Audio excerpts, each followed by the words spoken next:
বলছে এটা আবার কি, দেখা চাকরি করবে মানে? আমি স্বপ্নে দেখতেছিলাম কিয়ামত হয়ে গেছে।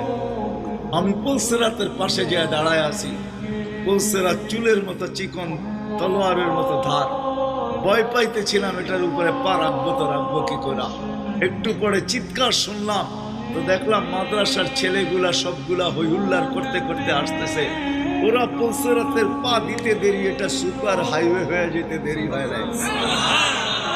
সবগুলা উঠা পার হইতেছে, একটা পিছন থেকে আমাকে দেখা ফেলছে আর চিৎকার দিয়া বলছে, ওই তোরা যাস কই?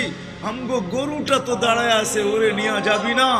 বলে সবগুলা পিছে ফিরে আসছে আর আমাকে উঠায়া কেউ হাতে কেউ পায়ে ধরা সব কাঁধে করে নিয়ে পার করা দিছে। ঘুমের থেকে জায়গা গেছি, এই জন্য চোখে দেখা আমি এখন চাকরি করতাম।